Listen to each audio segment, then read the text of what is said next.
নমস্কাৰ নিউজৰ বাতৰিলৈ স্বাগতম জনাই ষ্টুডিঅ'ৰ মজিয়াত মই পল দাস চাহক আজিৰ বাতৰি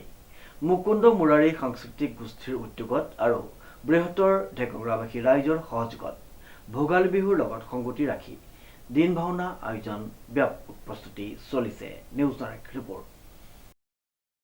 যোৰহাটৰ ঢেকৰগড়াৰ ঐতিহাসিক মহযুঁজ পথাৰত 14 জানুৱাৰী 29 পুহ মঙলবাৰে মুকুন্দ মুৰাৰী সাংস্কৃতিক গোষ্ঠীৰ উদ্যোগত আৰু বৃহত্তৰ ঢেকীয়াখোৱাবাসী ৰাইজৰ সহযোগত ভোগালী বিহুৰ লগত সংগতি ৰাখি দিন ভাওনা আয়োজনৰ ব্যাপক প্ৰস্তুতি গঢ়ি তোলা হৈছে উল্লেখযোগ্য যে গাঁৱৰ শিশুসকলক বিভিন্ন দিশত আগুৱাই নিয়া লক্ষ্য আৰু উদ্দেশ্যেৰে প্ৰতিষ্ঠা হোৱা মুকুন্দ মুৰাৰী সাংস্কৃতিক গোষ্ঠীয়ে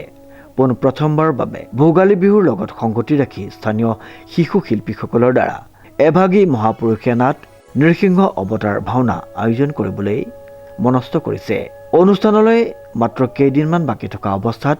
দেখা পোৱা গ'ল মুকুন্দ মুৰাৰী সাংস্কৃতিক গোষ্ঠীৰ সদস্যসকলে দিন ৰাতি একাকাৰ কৰি মঞ্চ ভেলাঘৰ মণিকূট বাটচৰা নিৰ্মাণ কৰি থকা দেখিবলৈ পোৱা গ'ল সেয়েহে সেই দিনটোত সকলোৰে উপস্থিতি কামনা কৰিছে মুকুন্দ মুৰাৰী সাংস্কৃতিক গোষ্ঠীৰ সদস্যসকলে আমাৰ মুকুন্দময়ী সাংস্কৃতিক গোষ্ঠী আৰু সমূহ ঢেকীয়াখোৱাবাসী ৰাইজৰ সহযোগত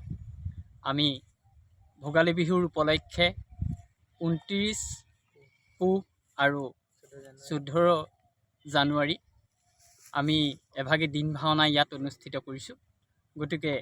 সমূহ অসমবাসী ৰাইজ তথা যোৰহাটবাসী ৰাইজ আৰু সমূহ গাঁওবাসী ৰাইজক আমি সাদৰে অনুষ্ঠান ভাগিলি নিমন্ত্ৰণ জনাইছোঁ আমাৰ ইয়াত প্ৰস্তুতি সম্পূৰ্ণৰূপে আমি ইতিমধ্যে হৈ আছে গতিকে সকলো ৰাইজে আমাক এই ক্ষেত্ৰত সহায় সহযোগিতা কৰি